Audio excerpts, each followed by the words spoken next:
Hello, everybody. I'm a practicing therapist and I'm also a doctoral student of psychology. Today, we're going to talk about signs that an avoidant loves you with pretty much everything that they have. This does not mean that they won't love you deeper in the future, but it means that they're getting much more comfortable with the idea of you and them being together forever. This is what we start showing up. With avoidance, we start seeing this show up. And the very first one actually is that they maintain closeness even when there's physical distance. This one is very important. That means that even when you guys are not seeing each other, they still are texting you. They still are answering your messages. They still are sharing things with you. Maybe they're sharing a picture of something they're doing. Maybe if you ask, can we talk on the phone? They will call you. Maybe they share, hey, I'm going over to my buddy's house to shoot pool. They're telling you some things that's happening in their life, even if you're not together. Maybe maybe you're long distance and you can only see each other once every 2 weeks. In that time where you only see each other once every 2 weeks, that doesn't mean they don't call you or text you. They're trying to show up. And when you ask for that, they also show up, because sometimes avoidants are a little bit more, it's harder for them to do this one. But that's why it really shows up when they open up and give you all that they really have, okay?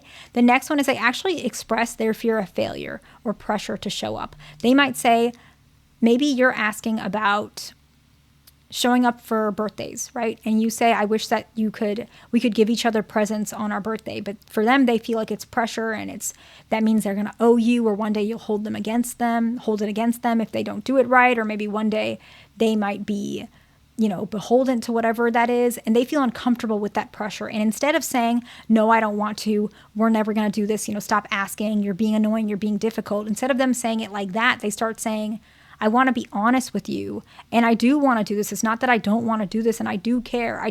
I'm afraid that if I do this, you're going to expect this every year. Or what if one year I don't have the money? Or what if I don't make you happy and then you get mad at me? Or because of this, you start thinking that we're going to get married and I'm not ready. And so they start opening up all those fears that are under that simple ask of a gift, because it's a lot. There's a lot of things that are in there, but they're actually more comfortable telling you, which is really important, because it allows them to feel like, I don't normally tell people this. Sometimes they don't even know it's there. And then you ask them, they feel comfortable with you, they feel safe with you, and suddenly it's all coming out towards you. They're telling you everything. And it's because they love you and they feel safe with you. Sometimes they feel even safer with you than they do with themselves, which is why sometimes they might even be shocked that they're saying this, because they weren't even sure of this from the start. The third one is that if they hurt you or if they left you and they come back, they actually apologize and they commit to changing. This one's very important, and it does happen, okay?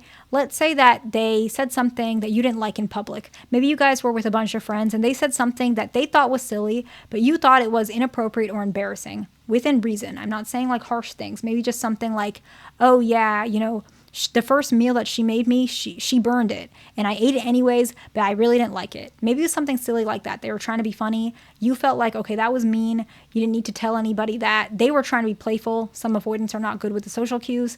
It was not in a malice intention. That's the main point of this, okay? And then you said, that really hurt me.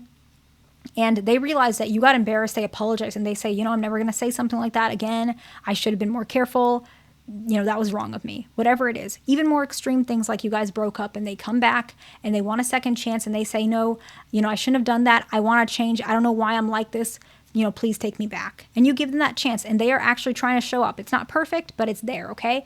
The next one is they try to clear up any misconceptions or miscommunications. Maybe they said, you know what, I'm in a really bad mood. I really just don't want to talk.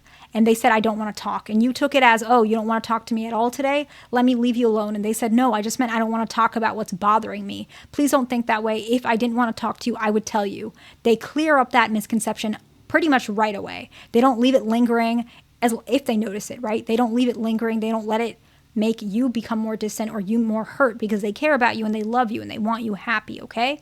The next one is the things that they said that they will never do, they start trying to do it. Maybe you don't like this friend of theirs. Maybe this, I don't know, let's say your avoidant partner, he's 35 or, 35, 40. So he's on the younger side comparison to, like, let's say a friend of his, let's say his friend is 65. So he's the younger one, okay? Easier to influence. We see this a lot, okay?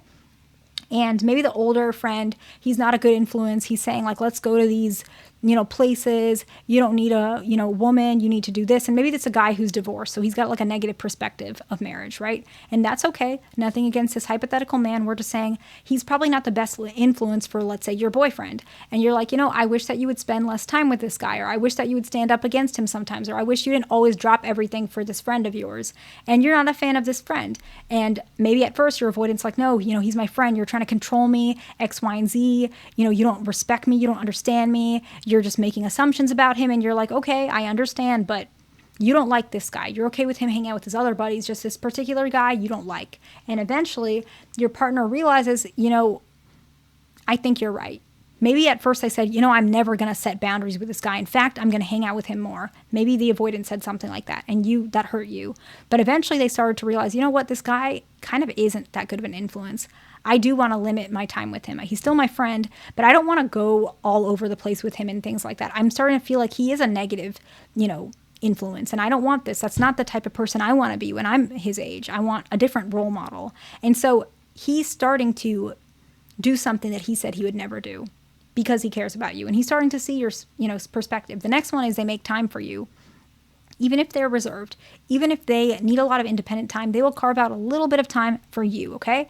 The next one is that they're more protective instead of jealous, okay? Protectiveness is different than jealousy. Jealousy is an emotion where there's some form of denial.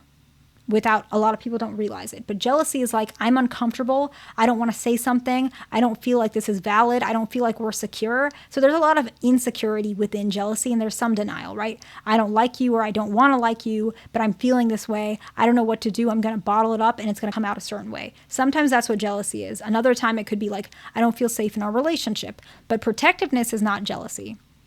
Protectiveness is, I'm looking out for you. I don't trust these people. I trust you, but I don't really trust this person for whatever reason. Or I don't trust you going to the store at this time because I'm worried. I don't trust you getting gas at this time, not you, but I'm afraid that something can happen to you. So maybe I can get gas with you. There's some sort of protectiveness, or it could just be simple. Call me when you get home.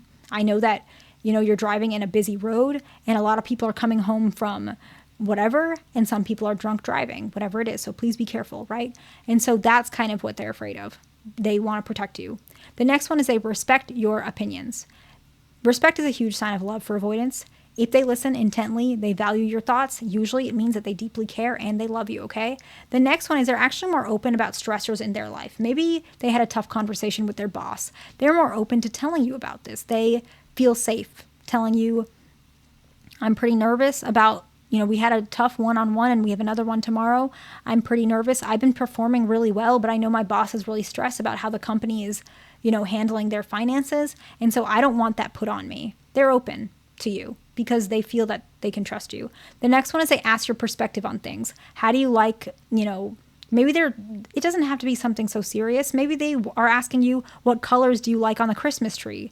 And you say, hey, let's do green and copper this year. Let's do silver and blue. And they're like, you know what? I like that. And they start actually taking your perspective. They like your perspective. It can be something as simple as maybe they always make their omelet a certain way and you make it a different way. And now they're kind of learning how they take your perspective because they like the way you make omelets. It doesn't have to be something big. It can be small because they're letting you in. And the next one is they actually start having unwavering confidence about milestones. Let's say you say, can we do this next year? And they say, yeah, of course, because they know they're going to be there next year. Maybe you said in 5 years, can we talk about, or maybe in 3 years, can we talk about buying a house together? They said, yeah, we'll talk about it in 3 years. I'm not sure right now, but in 3 years' time, maybe we can have that conversation. It's not necessarily that they're like, oh yes, we can definitely move in, even though that could be the case, but it's just knowing that I'm going to be here and we will figure it out when we get there. That's that unwavering confidence, okay? So let's go ahead and summarize. The first one is they maintain physical closeness. They maintain emotional closeness even when there's physical distance. The second one is they express their fear of failure. The third one is if they hurt you or they left, they apologize and commit to changing. Fourth one is they clear up any misconceptions, typically right away. That one's really important. The next one is that they start doing things that they said they'll never do, and they're doing it for you in the relationship. The fifth one is they make time for you.